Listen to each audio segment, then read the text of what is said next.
Hi, hello everybody. This is my response to Studio 326 challenge about sensitivity to UV light of glass Geiger-Müller tubes.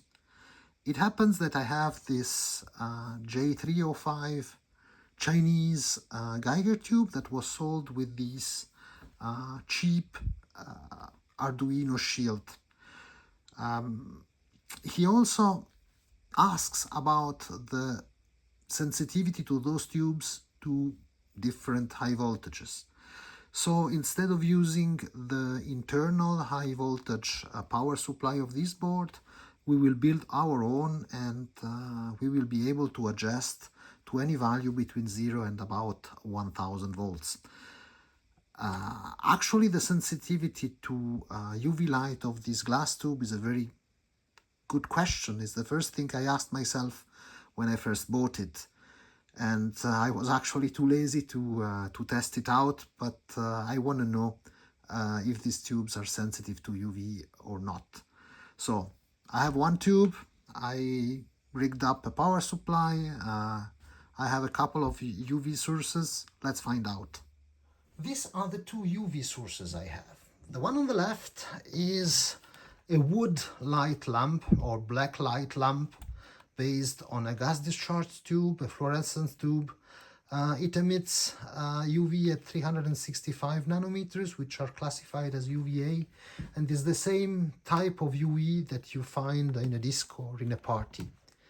The source on the left is also a gas discharge tube, and it emits 254 nanometers, is the emission spectrum of mercury, is the same kind of lamp that were used many years ago to erase EEPROMs.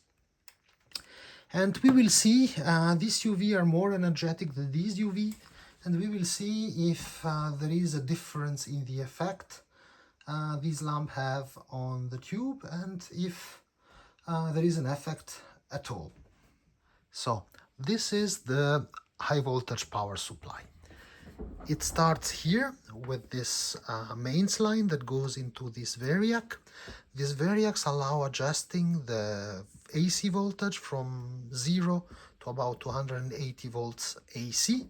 From here we goes to this isolation and step-up transformer that will step up this voltage by about a factor of 1 to 1.5. And then we goes to this white box, which is basically just a rectifier plus a smoothing capacitor, so that we don't have any dangerous voltage exposed. The output of the rectifier goes directly into the multimeter here, and the advantage is that this is a low impedance source, so we don't need any special voltage divider. We can go straight into the multimeter.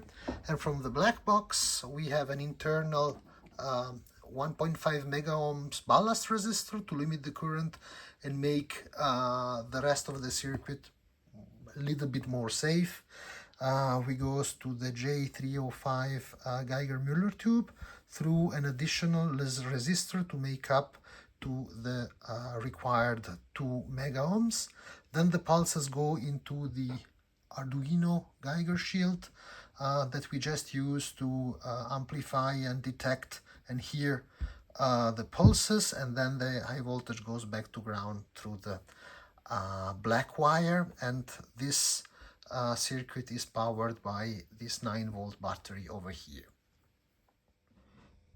As radiation source we will use this AliExpress dodgy quantum pendant, which is very mildly radioactive, but if we stick it under the tube we clearly see an increased radiation, and if we take it away and store it about 1 meter away, basically only the background radiation remains.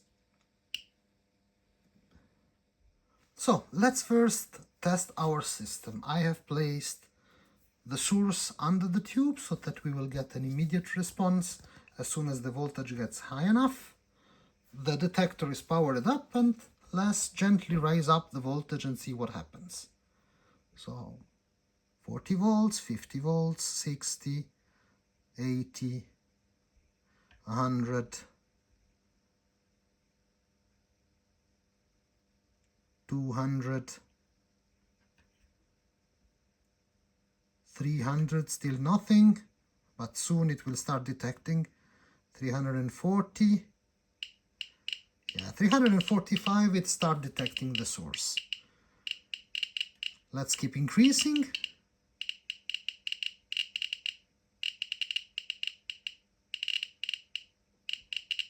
400,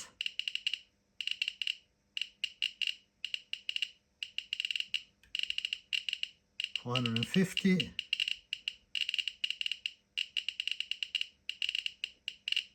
500,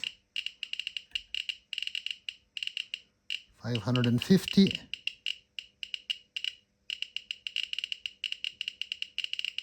600,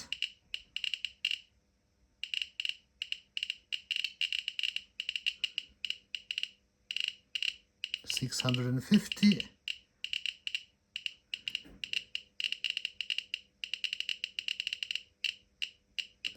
700, and I start seeing, I don't see if it picks up in the camera, but I start seeing some glows in the tube as it discharges.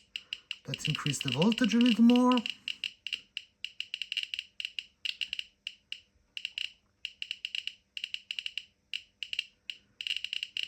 800, definitely I can see the discharges. Let's go up even more. 850. Now I start seeing really bright discharges. 900 volts.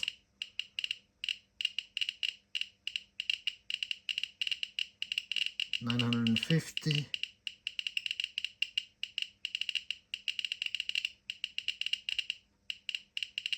And 1000. Now let's remove the source and gently lower the voltage and listen to some background.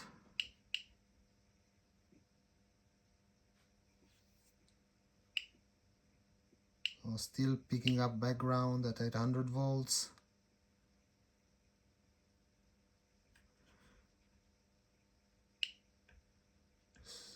650, 600,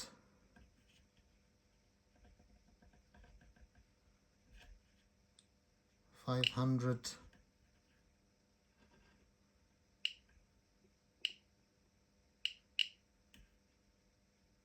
still picking up background at 400 volts.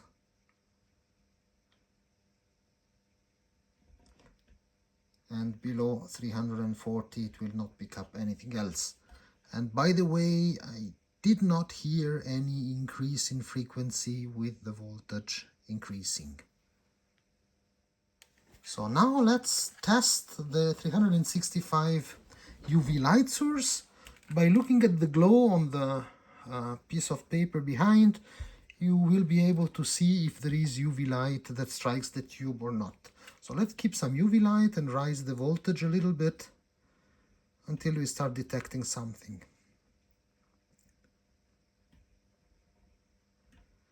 330 volts. Start detecting something. Are we detecting UV?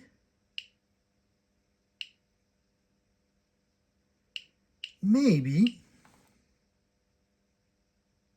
I would say we are detecting them a little bit. Let's raise the voltage a little more. 400, let's go 450. Yeah. Definitely we are detecting UV at 450 volts. Let's raise the voltage. 550, for example. Oh, more sensitive now. Keep raising. 600. 700 volts. You even see the glow in the tube. And the lamp can be 1 meter away and still detect it. Basically, as soon as I see the paper glow, the tube picks it up. Let's raise the voltage even more. 850 volts. Oh yes, definitely sensitive to UV.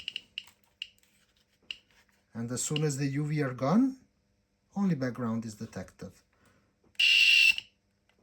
I think, yes, it's definitely sensitive to UV. So let's now try the UVC 254 nanometers lamp. So now we are at 311 volts. Nothing happens. Let's raise the voltage a little bit. 340, 340, 350. Yes, it detects the UV light. It detects it. Remove the light. Pulses go away. Put the light. Pulses come in. Let's raise the voltage. 450 volts. Oh yeah, it picks it up. 550 volts.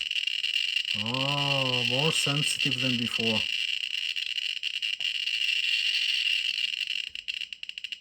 Let's go 600, 700. Yes, very sensitive. Let's go up again. 800 volts. I can see the tube glowing with strong UV, and as soon as I remove the lamp, back to background. Put some UV. Oh.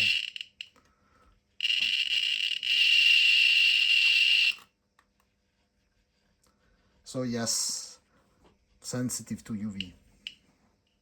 So, is the tube sensitive to UV light? Yes. Yes, it is. And does the sensitivity goes up with voltage? Oh yes, it does.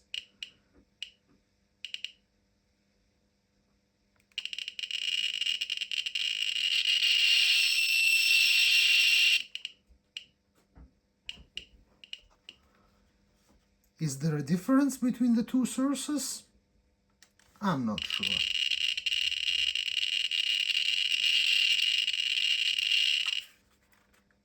I think it reacts to both about the same way.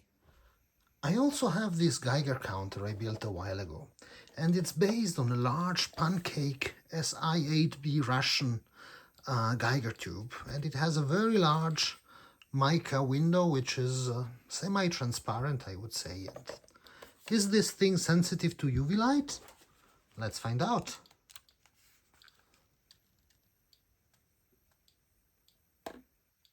Oh yes, it is.